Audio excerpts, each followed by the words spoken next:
Hello friends, welcome to my video.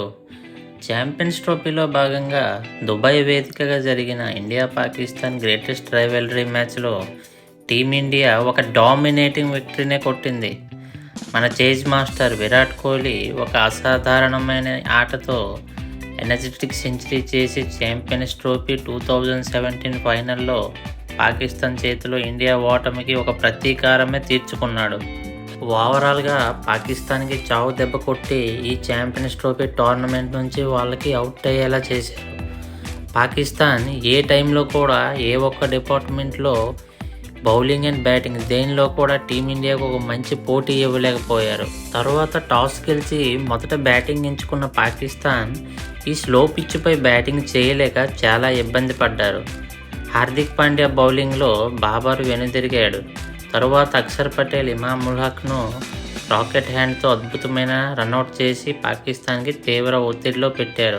తరువాత బ్యాటింగ్కి వచ్చిన Mohammed Rizwan and Saud Shakeel చాలా స్లోగా బ్యాటింగ్ చేసి 3వ వికెట్కి 104 రన్ల పార్ట్నర్షిప్ చేసి పాకిస్తాన్కి ఒక మంచి టోటల్ ఇస్తారనుకునే లోపే అక్షర్ పటేల్ ఒక బ్లెండర్ బాల్తో రిజ్వాన్ని అవుట్ చేశాడు.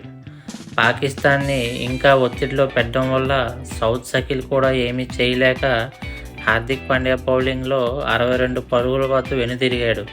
ఇక్కడ నుంచి పాకిస్తాన్ రెగ్యులర్గా వికెట్స్ కోల్పోయి 49.4 ఓవర్లలో 241 పరుగులకి ఆల్అవుట్ అయింది. అయితే మన టీమిండియా బౌలింగ్ పెర్ఫార్మెన్స్కి వస్తే హార్దిక్ పాండ్యా తన అద్భుతమైన బౌలింగ్తో బాబర్ అజమ్ లాంటి ప్లేయర్ని అవుట్ చేసి 2 వికెట్లను తీసుకున్నాడు. కుల్దీప్ యాదవ్ 3 వికెట్లు తీసుకోగా అక్షర్ పటేల్, రవీంద్ర జడేజా, హర్షిత్ రాణా చెరో వికెట్ తీసుకున్నారు. నెక్స్ట్ చేజింగ్కి దిగిన మన టీమిండియాకి శుభ్మన్ గిల్ అండ్ రోహిత్ శర్మ ఒక మంచి స్టార్ట్ ఇచ్చినప్పటికీ షహీన్ అఫ్రిది వేసిన ఒక యార్కర్ బాల్కి రోహిత్ శర్మ 20 పరుగుల వద్ద వెనుదిరిగాడు. తరువాత క్రీజ్లోకి వచ్చిన చేజ్ మాస్టర్ తన బ్యూటిఫుల్ కవర్ డ్రైవ్స్తో ఒక అసాధారణ బ్యాటింగ్ చేశాడు.